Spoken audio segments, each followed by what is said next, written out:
Bonjour tout le monde, c'est Alexis pour un nouveau tutoriel. Donc aujourd'hui on continue les vidéos sur le serveur dédié et on va apprendre à mettre en place un système de backup automatique. Donc qu'est-ce qu'un système de backup automatique? C'est un système qui va nous permettre de sauvegarder automatiquement tous les jours tous nos fichiers importants de notre serveur dédié, donc c'est-à-dire tout ce qui est fichiers de configuration, site internet, base de données, email, vers un serveur FTP distant que nous fournit gratuitement OVH. Si vous êtes chez un autre hébergeur, je suppose qu'il vous fournit aussi un FTP de backup, puisque c'est quelque chose d'assez important. Mais si vous êtes chez OVH, vous avez accès à un FTP de backup de 100 gigaoctets. Donc en avant. Donc vous commencez par vous connecter sur votre serveur dédié avec SSH. Dans mon cas, c'est déjà fait. Ensuite, on va installer le logiciel de backup. Donc apt-get install backup manager. Donc backup-manager. Pendant l'installation, on aura besoin d'indiquer quelques choix. Donc le premier choix, en fait, c'est le dépôt des archives. Donc ça va être l'endroit où vont être situées toutes les archives de nos sauvegardes. Donc par défaut, c'est /var/archive. Donc je vous conseille de laisser ça par défaut. Ensuite, vous devez préciser l'utilisateur qui va être propriétaire de ce dépôt. Donc par défaut, c'est root. L'avantage de root, c'est que personne d'autre n'y a accès. Donc je vous conseille de laisser ça aussi. Idem pour le groupe. Ensuite, vous avez la liste des répertoires à archiver. Donc moi, je vous conseille d'archiver /etc pour tout ce qui est fichier de configuration, /home pour tous nos sites internet.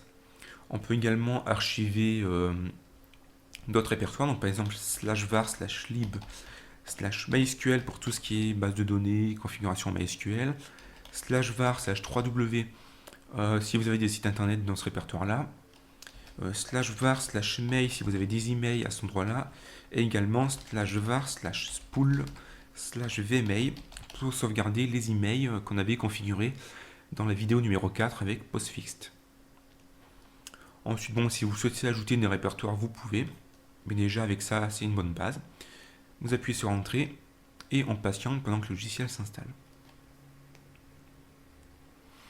Voilà, donc le logiciel s'est installé. On peut modifier le fichier de configuration.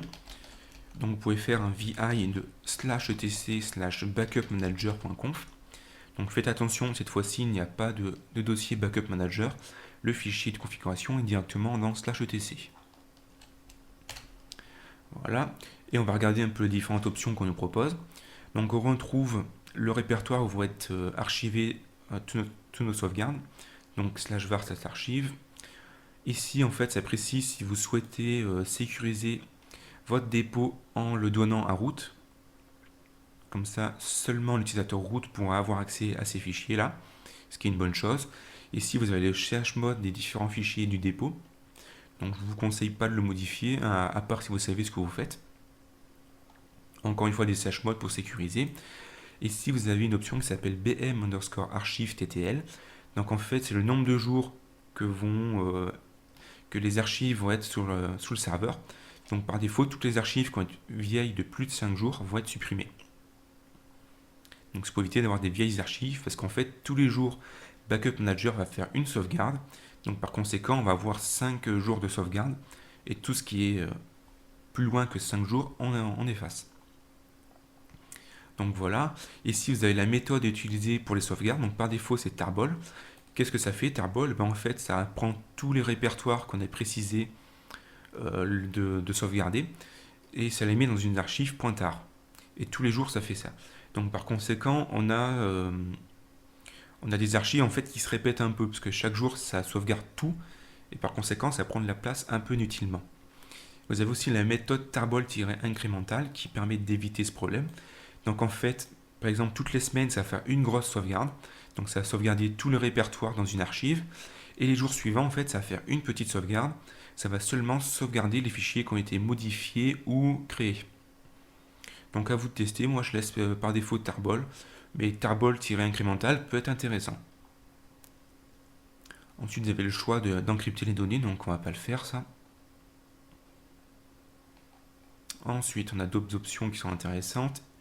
Ici, on retrouve tout le répertoire qu'on souhaite sauvegarder. Donc avec la méthode tarball, ça va faire une archive de tous ces répertoires-là. Et avec tarball-incrémental, une fois par semaine, ça fait une grosse archive. Et les jours suivants, ça fait des petites archives avec les fichiers qui ont été créés ou modifiés. Ici, dans le bm underscore tarball underscore blacklist, je vous recommande d'ajouter, en fait, ça va blacklister les fichiers à ne pas sauvegarder. Donc les fichiers à ne pas sauvegarder, c'est tous les fichiers volumineux. Donc par exemple, tous les fichiers MP3, donc étoile.mp3. Tous les fichiers vidéo, donc étoile.avi, étoile.mp4. Tout ce qui est archive aussi, donc étoile.rar, étoile.zip, ce genre de choses. Donc tous les fichiers volumineux en fait. Donc là j'ai mis une petite liste non exhaustive, donc je vous conseille de faire une liste un peu mieux que moi. Parce qu'en fait, si vous avez bien remarqué, toutes nos archives vont être stockées dans /var/archive. Et si vous avez laissé, comme je l'ai fait, le partitionnement par défaut d'OVH, vous avez environ 10 Go dans le répertoire racine. Et si vous sauvegardez tous les fichiers MP3, tous les fichiers vidéo, vous allez vite dépasser cette mémoire-là en fait, et ça va bloquer votre serveur. Donc moi, ça m'est déjà arrivé, parce que vu que je possède des tutoriels vidéo, et en fait, il m'avait sauvegardé tous mes tutoriels vidéo dans /var, cette archive, et du coup, j'avais plus de place sur mon serveur, et j'arrivais même plus à me connecter en SSH. Donc faites très attention avec ça. Ça peut poser des soucis assez importants par la suite. Ensuite, on va préciser qu'on veut sauvegarder par FTP. Ici, vous retrouvez d'options qui correspondent en fait au tarball-incrémental. Donc en fait, ici, ça précise qu'on veut faire une grosse sauvegarde pour le mode incrémental chaque semaine. Et ici en bas, une petite sauvegarde tous les jours. Voilà, donc on descend jusqu'à arriver aux configurations des FTP. Donc ici, vous avez une liste des différents services que vous pouvez utiliser pour sauvegarder vos données. Donc nous, on veut utiliser le FTP, mais vous pouvez l'envoyer sur un serveur distant, par exemple avec SCP, avec SSH, avec AirSync, avec S3, qui est un service d'Amazon, qui est un peu à la mode en ce moment. Donc ici, dans bm underscore upload underscore method, vous allez mettre FTP. Voilà, on va descendre un peu. Donc ici, vous avez la méthode SSH. Et ici, on a la méthode FTP, ce qu'on va utiliser. Donc ici, dans BM Upload FTP User, ce que vous devez faire, c'est aller vous connecter sur votre manager et c'est OVH, pardon. Donc vous connectez. Donc vous vous connectez sur votre manager. Ici, vous sélectionnez votre serveur dédié. Vous allez vous placer dans le service, comme ceci. Et ici en bas, vous avez un service qui s'appelle Backup FTP. Et vous allez devoir l'activer. Donc moi, je l'ai déjà activé. Et vous avez 100 Go pour faire vos backups FTP. Donc une petite parenthèse là-dessus, c'est que ce serveur FTP là, il est seulement accessible à partir du serveur dédié. C'est-à-dire que vous ne pouvez pas vous connecter avec ces identifiants là à partir de FileZilla, à partir de votre ordinateur. Vous devez obligatoirement vous connecter à partir de votre serveur dédié. Donc c'est une espèce de sécurité.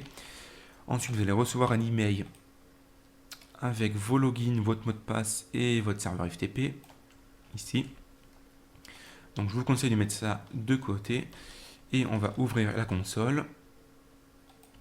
Je me suis trompé de console. On va ouvrir la console ici. Je vous conseille de faire comme moi. Ici, dans FTP User, vous copiez le login. On copie. On colle le login ici. Dans mot de passe, donc vous copiez le mot de passe et vous allez mettre ça dans le champ ici en bas, password. Et vous pouvez également copier le serveur FTP et aller le coller dans host ici en bas. Voilà. Ensuite, là c'est à peu près bon au niveau de la configuration du FTP.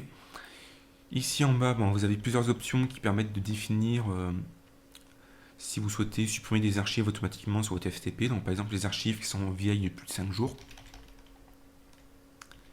Ici en bas, vous avez des méthodes pour le S3. Et ici, vous avez une ligne que j'ai failli oublier, qui est le BM Upload FTP destination. Et vous devez mettre ici /. Donc à quoi ça correspond cette ligne? En fait, ça précise dans quel dossier de votre serveur FTP distant vous voulez sauvegarder toutes vos archives. Donc nous, on va l'enregistrer à la racine du FTP distant. Et vous avez une dernière ligne qui peut être intéressante, c'est le BM underscore post underscore backup command. Donc je vais essayer de le trouver, ça va être vers la fin du fichier. c'est ici, la dernière ligne à peu près.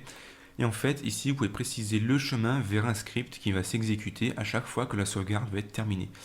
Donc par exemple, vous pouvez générer un script qui va vous envoyer un email pour vous indiquer que la sauvegarde a été faite. Donc je ne vais pas le faire dans la vidéo, mais vous avez de la documentation sur internet.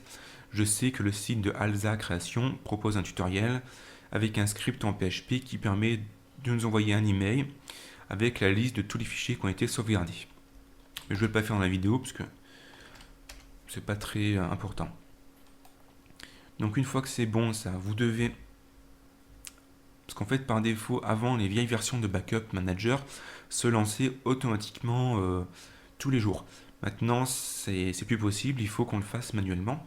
Donc vous allez vous placer dans le dossier cron.daily, donc cd/etc/cron.daily. Et on va créer une tâche cron pour que notre backup se fasse tous les jours. Donc pour cela, vous devez faire vi backup-manager. Donc on va créer un fichier backup manager, comme ceci. Et ensuite, vous devez copier-coller ce que je vous propose ici, comme ceci. Et en fait, ce petit bout de code va s'exécuter tous les jours, et ça va faire une sauvegarde de nos différents fichiers. Donc je vous fournirai ce bout de code sur le site. Je vais faire un petit zoom pour que vous puissiez voir. Bon, c'est pas très compliqué, on déclare le Chabang, on fait un petit test et on lance le backup manager. Donc on enregistre. Ensuite, vous devez donner des droits particuliers à ce fichier-là. Donc vous faites un chmod et on va donner les droits 751 sur backup manager. Si je fais un ls-l de backup manager, vous remarquez qu'on a donné les droits d'exécution ici au groupe. Et on a donné les droits de lecture-exécution, enfin on a donné les droits de lecture-exécution en groupe et les droits d'exécution à tous les autres utilisateurs. Voilà. Donc la configuration de Backup Manager est terminée. Ce que je vous propose de faire, c'est de lancer la commande Backup Manager, de patienter pendant que les fichiers se génèrent. Donc moi ça existe déjà parce que j'ai déjà refait le tuto, mais bon normalement chez vous ça n'existe pas. Vous pouvez faire un ls de /var/archive pour vérifier que vous avez bien vos différentes archives. Donc vous avez une archive .tar.gz pour chaque dossier que vous avez souhaité sauvegarder. Donc etc, home, varlib, etc. Et vous pouvez vous connecter en FTP sur votre serveur de backup à partir du serveur. Je vais vous montrer comment on fait pour vérifier que ça fonctionne bien. Donc vous tapez FTP et vous allez choisir l'host du FTP, donc c'est la dernière ligne dans l'email, ici. Vous tapez FTP ça, voilà. Vous mettez ensuite votre login, suivi de votre mot de passe. Donc login, entrée, vous mettez le mot de passe. Mince, je me suis trompé. Je suis obligé de faire des copier-coller manuels avec le terminal, c'est un peu embêtant. Vous pouvez faire un ls et vous avez ici toutes vos différentes sauvegardes qu'il y a ici. Donc, particularité sur le serveur FTP de backup, je vous ai dit, on peut se connecter au serveur FTP de backup qu'à partir de votre serveur dédié. Vous ne pouvez pas vous connecter à partir de FileZilla sur votre ordinateur. C'est une sécurité, c'est tout à fait normal. Voilà. Et voilà un peu comment fonctionnent les backups FTP. Donc vous pouvez également faire ça sur votre ordinateur avec Ubuntu par exemple, ça fonctionne aussi. Mais vous devez configurer un autre serveur de FTP, mais bon, je ne vais pas entrer dans les détails. Mais ce que j'explique pour le serveur dédié, là, vous pouvez également le faire pour votre ordinateur personnel. Donc voilà pour ce tutoriel, donc j'espère que ça vous aura plu, que j'aurai été assez clair. Si vous avez des questions, n'hésitez pas à les poser sur le blog via les commentaires. Je vous invite également à partager ces articles sur Twitter ou sur Facebook si vous l'avez apprécié.